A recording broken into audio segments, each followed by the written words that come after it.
कैसे हैं?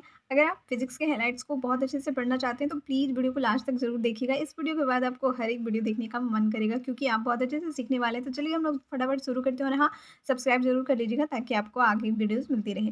तो थैंक्स फॉर वॉचिंग। सबसे पहले मैं बोल देती हूँ। तो चलिए शुरू करते हैं हम लोग। कल हमने यांत्रिकी का जो मैकेनिक्स होता है उस पे हम लोग राशि के बारे में हमने थोड़ी-सी देखी थी। बट आज भी बात कर लेते हैं राशि किसको कहते हैं? तो राशि किसे कहते हैं? भई जिसको भी आप संख्या में लिख सकते हैं ना उसी को राशि बोलते हैं। चाहे कोई भी चीज़ हो, जैसे कोई कलम है तो उसको कलम कितने हैं तो 5 है, जिसको भी हम र संख्या में लिख सकते हैं उसको राशि कहते हैं। जिसमें से भौतिक राशि किसको कहते हैं? तो सेम वही वाली चीज़ है कि जो राशि है ना, अब उसको अगर भौतिकी के नियमों में उसको लिख दिया जाए, व्यक्त कर दिया जाए उसके पद में, तो उसको बोलते हैं भौतिक राशियाँ, ठीक है? तो जैसे वस्तु का द्रव्यमान, तो द्रव्यमान जितना भी हो रहा है, एक तो संख्या हम लोग लिखेंगे और उसके द्रव्यमान जो है ना, उसमें कुछ ना कुछ नियम उसका लग रहा होगा। लंबाई हो गया, बल, चाल, दूरी, विद्युत धारा घनत्व आदि, ये सारे के सारे भौतिक राशियाँ हैं। अब इसमें से हम हमारा जो टॉपिक है वो है अदिश और सदिश। भौतिक राशियाँ 2 प्रकार की वैसे बोली जाती है, लेकिन मैं आपको बता दूँ इस बुक में नहीं दिया हुआ, पर फिर भी एक और राशि होती है, वो होती है प्रदिश, जिसको कि कहते हैं हम लोग टेंसर। तो सबसे पहले अदिश से शुरुआत ही कर लेते हैं। तो अदिश किसको बोलेंगे?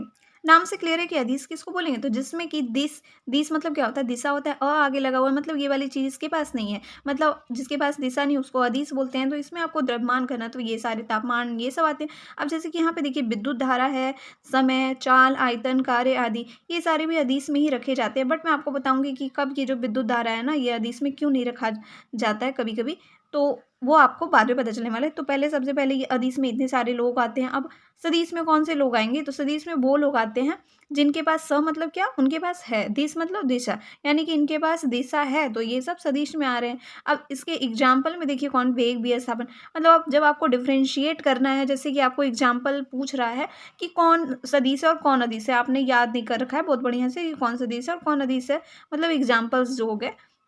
तब आपको सिंपल सी चीज़ क्या याद रखनी है कि जो भी चीज़ जो आप अपने दैनिक जीवन में यूज करते हैं, जैसे कि द्रव्यमान को तो आप यूज ही करते हैं, घनत्व भी आप यूज करते हैं, तापमान भी आपका जाना पहचाना है, लेकिन ये सारे जो वर्ड है जैसे वेग, विस्थापन और बल, रैखिक संवेग, कोणीय विस्थापन, ये सारे वर्ड जो है ना आप दैनिक जीवन में अपना यूज नहीं करते हैं। तो सदिश और अदिश में सिंपल डिफरेंशिएट आप इससे कर सकते। पर वैसे तो हम देखें तो सदिश में दिशा होता है, ये जो आपका ये वाला एकदम आपका बुक वाला भाषा हो गया, या फिर ये बिल्कुल ऐसे, जैसे कि आप मैं एग्जांपल में आपको दिखा देती हूँ कि जैसे कि अगर आपका वेग है तो वेग जो है ना, अब देखिए सदिश के जितने भी एग्जांपल है ना, ये वेग जीरो भी आ सकता है, निगेटिव में भी आ सकता है और पॉजिटिव में भी आ सकता है। तो आप सिंपल कर लो कि ये जो वेग है वो सदिश ही होगा क्योंकि इसका जीरो। लेकिन चाल चाल जो है हमेशा क्या होता है? पॉजिटिव ही होता है, तो चाल हमेशा अदिश होगा। वेग निगेटिव, पॉजिटिव और ज़ीरो भी आ सकते हैं, मतलब अलग-अलग डिज़ाइन जो बना रहा है ना वही सदिश हो जाता है हमारा। ये ऐसे करके आप कर सकते हैं। और दोनों के लिए एक चीज़ जो कि सबसे इम्पोर्टेंट है कि दोनों के पास क्या है? परिमाण होना चाहिए। परिमाण क्या है? किसी चीज़ का एक भार टाइप से हो गया, मैग्नीट्यूड मतलब कुछ उसमें भार, जैसे कि कुछ संख्या भी परिमाण में आता है, केवल भार नहीं, मैग्नीट्यूड में आपको संख्या भी है, मतलब कुछ भी उसमें होना चाहिए। नेक्स्ट आपका टॉपिक है कि माप की मात्रक या फिर इकाई किसको कहते हैं? तो किसी भी राशि है, कोई भी राशि है, तो मैं बताएँ कि कोई भी जो संख्या है ना, उसके मापन के निर्देश निर्देश जो उसको मिलता है कि तुम किस यूनिट में आए हो, उसी को मात्रक बोलते हैं। यूनिट को बोलते हैं मात्रक। अब इसमें मात्रक 2 प्रकार के होते हैं, कौन-कौन से? ये इंपॉर्टेंट चीज़, मूल मात्रक और व्युत्पन्न मात्रक। अब मूल मात्रक किसको बोलेंगे? मूल मात्रक को इंग्लिश में बोलते हैं फंडामेंटल यूनिट्स। अब फंडामेंटल यूनिट वो है, वो बेसिक चीज़ जिसको आप अपने आम जीवन में यूज़ करते हैं, जैसे कि लंबाई को आप मीटर में मापते हैं और सेकेंड में मापते हैं, टाइम को किलोग्राम में मापते हैं, द्रव्यमान को। तो ये तीनों चीज़ें क्या है? आपकी मूल मात्रक है, बिल्कुल। अब इसके बाद व्युत्पन्न मात्रक क्या होती है? तो व्युत्पन्न मात्रक वो वाली चीज़ है जिसको कि आप उत्पन्न करते हैं, नाम में ही इसका छुपा हुआ है। देख लीजिए व्युत्पन्न का यहाँ उत्पन्न है ना, यानी कि उत्पन्न करते हैं। जैसे कि अगर लंबाई को हम लोग मीटर से इंडिकेट करते हैं, तो जब क्षेत्रफल का बात आता है तो क्षेत्रफल के लिए हम लोग क्या करते हैं? लंबाई गुने लंबाई। तो ये क्या हो जाएगा? लंबाई का स्क्वायर। तो इसका यूनिट क्या हो जाएगा आपका? तो चूंकि हम लोग लंबाई को तो मीटर में मापते हैं ना, तो ये हो जाएगा मीटर स्क्वायर। तो ये है व्युत्पन्न मात्रक, इसको बोलते हैं। एग्जाम्पल में आप यहाँ पे देख ही पा रहे हैं बहुत सारा चीज़, बल, दाब, कार्य, विभव, कुछ भी, न्यूटन, पास्कल, जितना भी चीज़ है। जैसे कि बल के लिए न्यूटन निकल के आया है, दाब के लिए पास्कल निकल के आया है, और पास्कल को भी डराइव हो तो बाद में करेंगे, बट ये सब व्युत्पन्न के लिए ये तीनों चीज़ें यहाँ पे एग्जाम्पल में दी हुई है। नेक्स्ट चीज़ हमारी क्या है, वो है मात्रक पद्धतियाँ। मतलब कि ये जो यूनिट्स होते हैं ना, उसकी कौन कौन सी पद्धति आज तक चली आई है। तो जैसे कि आप देख रहे हैं यहाँ पे सीजीएस लिखा हुआ है ना, सीजीएस वाली पद्धति। तो इसमें सी का मतलब क्या हो गया, सी से तो आपको बिल्कुल सिंपल सिंपल चलेगा। सी से आपका सेंटीमीटर है, और देख लो जी से आपका क्या है, ग्राम है, और एस से आपका सेकेंड है। तो हर जगह आपको एस का मतलब सेकेंड ही मिलेगा, सी का मतलब सेंटीमीटर, ग्राम, सेकेंड, ही बिल्कुल नाम से ही क्लियर हो जाएगा। तो फिर आगे पढ़ने की कोई ज़रूरत नहीं। इसे फ्रेंच या मीट्रिक पद्धति भी कहते हैं, ये पढ़ने वाली बात है। अब यहाँ एफपीएस का क्या है, तो एफ का मतलब होता है फुट, इसका मतलब पाउंड, और इसका मतलब सेकंड। तो जब एक समय था जब ये वाली पद्धति यूज में होती थी, जैसे कि मीटर, किलो और किलोग्राम में नहीं मापते थे, तब एफपीएस चलती थी। तब इस पद्धति को, उसका नाम क्या है, ब्रिटिश पद्धति है एफपीएस वाली पद्धति को। अब एम के एस वाली पद्धति की हम बात करते हैं, तो एम एम से आपको यहाँ मीटर, के से किलोग्राम, एस से सेकंड के लिए यहाँ पे, तो फिर आगे पढ़ने की जरूरत नहीं। अब जो एम के एस पद्धति है ना, इसमें बस तीन ही चीज़ें, मतलब ये जो तीन तीन है ना, तीन ही चीज़ों पे ये डिपेंड करती है। एम मीटर, ये किलोग्राम, ये सेकंड। मतलब ये किसके लिए, लंबाई के लिए, ये द्रव्यमान के लिए, और ये टाइम के लिए यूज हुआ है। तो बस एम के एस में तीन चीज़ थी, एफ पी एस में भी तीन चीज़, और सी जी एस में भी तीन चीज़। लेकिन हमें और भी चीज़ों की जरूरत पड़ी, तब आई आपकी अंतर्राष्ट्रीय मात्रक पद्धति। और इसमें एमकेएस का ही ये रूप है, थोड़ा सा बड़ा रूप है, क्योंकि एमकेएस में तीन चीज़ ही थी, लेकिन अंतर्राष्ट्रीय मात्रक पद्धति जिसको बोलते हैं सिस्टम इंटरनेशनल यानी कि एसआई, इसमें तीन से ज़्यादा चीज़ें हैं, इसलिए ये इससे डिफरेंट है। एमकेएस के पता है आपको तीन मूल मात्रक थे, लेकिन जो एसआई पद्धति है ना, उसके सात मूल मात्रक है। वही वाला मूल मात्रक जिसको हम लोग यूज करते हैं, जैसे लंबाई के लिए मीटर का यूज करते हैं, सिंपल वाली चीज़ है। तो मीटर ये जो आया, सो आया कहाँ से, तो 1 मीटर वह दूरी है जिसे प्रकाश निर्वात में 1/2 99 7, इतना इतना डिजिट बस आप याद कर लेंगे तो सही है, 2 99 7 9, ठीक है। इतना वो याद करने के लिए सही है। नेक्स्ट है आपका द्रव्यमान का मूल मात्रक होता है किलोग्राम, ये तो पता ही है। तो अब देखिए इसको, इसमें थोड़ी सी कुछ कुछ पॉइंट है, उसको हम लोग हाईलाइट करते हैं, क्योंकि हमारा ये है फ्रांस के सेवरिश नामक स्थान पर जो है ना, ये मापतौल का अंतर्राष्ट्रीय मापतौल ये हुआ था।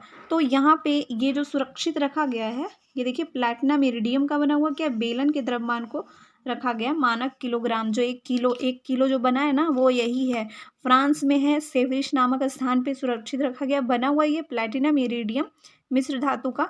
और इसका शेप कौन सा है, बेलन है, इसी को 1 किलोग्राम बोला गया, इसी से सारे किलोग्राम के मानक तैयार किए गए। तो इसको याद कैसे रखना है कि देखिए द्रव्यमान मतलब बाहर वाली वस्तुएं अगर हम खरीद रहे हैं, तो हम सेब खरीद रहे हैं, ठीक है, सेब खरीद रहे हैं और किलो में ही खरीदेंगे ना, तो द्रव्यमान के लिए सेवरिश आप याद रखेंगे। और इसके बाद यहाँ पे अपना साइड में आप लिख भी सकते हैं, जैसे कि यहाँ पे देखिए लिख रखा है। और फिर उसे क्या है, प्लेट में रेडी करके, मतलब प्लेट में प्लैटिनम, प्लेट से हो गया, रेडियम, रेडियम इरिडियम का रेडी करके करके फंसाते हैं कहाँ, फ्रॉक वाला जो कुछ चम्मच होता है, कांटे वाला चम्मच, उसमें फंसाते हैं और फिर खाते हैं। तो फंसाते हैं ऐसा, फ्रांस आपको याद रखना है। तो द्रव्यमान फ्रांस के सेवरिश नामक स्थान पे है, प्लैटिनम इरिडियम मिश्र धातु से बना हुआ, और बेलन का द्रव्यमान है मानक किलोग्राम। अब समय का देखिए मूल मात्रा क्या होता है, तो सेकेंड, स से सेकेंड तो होता ही है। अब स से सीजियम भी होता है, तो आपको याद रखने में बहुत आसानी होगी कि समय जो है सीजियम 133 परमाणु की मूल अवस्था के दो निश्चित ऊर्जा स्तरों के बीच संक्रमण से उत्पन्न विकिरण। अब ये वाली लाइन ना आपको याद रखनी पड़ेगी, क्योंकि जब एग्जाम में आपको पूछना है, तो वो इस वाली लाइन से क्वेश्चन बिल्कुल पूछ सकता है। उनकी अवधि को 1 सेकेंड किसको बोलते हैं, ठीक है, कोई भी पूछ सकता है 1 सेकेंड किसको बोलते हैं। तो 1 सेकेंड वो है जो आपका सीजियम 133 परमाणु की मूल अवस्था के जो जो निश्चित ऊर्जा स्तरों के बीच संक्रमण से जो उत्पन्न हुआ था ना विकिरण, उसी को बोलते हैं। उसके आवर्तकाल की अवधि को अगर ये वाला नहीं भी हम बोले तो भी चल जाएगा काम, ठीक है। अब आइंस्टीन ने अपने प्रसिद्ध सापेक्षता का सिद्धांत में समय को चतुर्थ बीमा के रूप में प्रयुक्त किया था। ये भी आपको क्वेश्चन पूछने वाला, तो इसको भी हाईलाइट कर ले, प्रयुक्त किया है।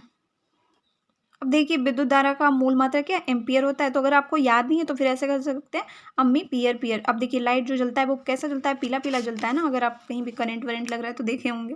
लेकिन क्वेश्चन उठता है कि कितने परिमाण को 1 एम्पियर कहा जाता है। तो बस आपको ये वाली जो लाइन यहाँ पे दी गई है कि 2 × 10⁻⁷ न्यूटन कि बल जब लगता है ना विद्युत धारा, तो उसके परिमाण को 1 एम्पियर कहा जाता है। तो ये आपको याद रखने वाली चीज़ है, और इसको ए से इंडिकेट किया जाता है। अब ताप का मूल मात्रक क्या है, जैसे कि ताप जो है लोग अकेले अकेले भी ताप सकते हैं, और साथ साथ में भी ताप सकते हैं। तो ताप का अगर आपको मूल मात्रक याद नहीं है केल्विन, तो फिर अकेले अकेले कैसे लिखते हैं, अ हटा दो और केले से केल्विन बन जाएगा आपका। और वन वन को भी अकेले ही बोलते हैं ना हिंदी में। तो उसी के जल के त्रिक बिंदु के उष्मागतिक ताप के 1/273.16वें भाग को केल्विन कहते हैं। तो ये भी थोड़ी सी याद रखने वाली चीज़ है, एग्जाम में इससे भी क्वेश्चन बनता है। और इसका प्रतीक के होता है। अब ज्योति तीव्रता का सबसे आसान है कि ज्योति तीव्रता का आपका मूल मात्रक क्या होता है। तो देखिए, कैंडल अगर ज्योति आपको तीव्र से जलानी है तो आपको जलाना पड़ेगा क्या, कैंडल जलाना पड़ेगा, दिया से काम नहीं चलेगा। अब पूछा जाएगा आपसे कि एक कैंडला जो है किसको कहते हैं, तो फिर यहाँ पे आपको दिया हुआ है ही है कि एक कैंडला किसको कहते हैं, तो ये वाली चीज़ भी आपको थोड़ी सी हाईलाइट करनी पड़ेगी। अब देखिए, मापन में थोड़ी सी हाईलाइट ज़्यादा होगी क्योंकि इसमें फैक्चुअल चीज़ें याद करने वाली। तो बोलता है जब यह स्रोत उस दिशा में 540 गुने 10⁻12 हर्ट्ज का तथा 1/683 वाट प्रति स्टे रेडियन तीव्रता का एक वर्णीय प्रकाश उत्सर्जित करता है ना, तो इसको बोलते हैं एक कैंडला। तो ये वाली चीज़ें बिल्कुल याद करने वाली है। अब एक चीज़ और है, यदि घन कोण के अंदर प्रति सेकंड 1 जूल प्रकाश ऊर्जा उत्सर्जित हो तो उसे 1 वाट स्टे रेडियन कहते हैं। तो ये दोनों चीज़ें आपको इसमें से याद करके रखनी है। अब पदार्थ की मात्रा, इसमें बताया ना कि 7 मूल मात्रक हैं और आपके 2 संपूरक मात्रक होते हैं। पदार्थ की मात्रा का देखिए क्या होगा यूनिट, तो इसका तो मोल होता है, लेकिन अगर आपको याद नहीं है तो आप कैसे, अब जैसे पदार्थ, कोई भी पदार्थ है तो उसको आप हम लोग क्या मोल भाव करके लेते हैं ना, तो पदार्थ जितना भी उसके अनुसार फिर डिसाइड करते हैं कि हमें लेना है कि नहीं, कि इतना मात्रा हमें इसकी लेनी है कि नहीं, मोल भाव करने के बाद तो पदार्थ की मात्रा का मोल ऐसे करके याद रख सकते हैं। अब इसमें से पूछने वाली चीज़ ये है कि ये संख्या जिसको एवोगाड्रो संख्या बोलते हैं, ये आपको याद रखनी है पदार्थ की मात्रा से ही। ये एवोगाड्रो नियतांक किसको कहते हैं, इससे बिल्कुल क्वेश्चन बनता है, तो इसको हाईलाइट करेंगे हम लोग। और एक जो यहाँ नोट करके लिखा है, मोल पदार्थ के परिमाण का मात्रक है, यह द्रव्यमान का मात्रक बिल्कुल नहीं है। परिमाण और द्रव्यमान दोनों अलग अलग चीज़ें। मैंने बताया कि द्रव्यमान में केवल हम लोग भार की बात करते हैं, लेकिन परिमाण में उसके साथ भार की केवल नहीं, इसमें संख्यात्मक मतलब उसका जो भी दिया हुआ होता है ना, इसमें उसकी कोई भी वैल्यू हो सकती है दी हुई। अब एसआई के 2 संपूरक मात्रक हैं, कौन कौन से, तो रेडियन और स्टे रेडियन। तो रेडियन किसको बोलेंगे, ये रेडियन वाला जो टॉपिक है ना, मतलब एसआई के 2 संपूरक मात्रक, ये वाली हम कल करने वाले हैं, क्योंकि और भी इसमें थोड़ी सी चीज़ें बची हुई है, क्योंकि वीडियो लॉन्ग हो जाएगा फिर अपलोड करने में बहुत प्रॉब्लम होगा। तो थैंक्स फॉर वॉचिंग, और प्लीज़ कल के वीडियो को भी देख लीजिए, नेक्स्ट वीडियो को।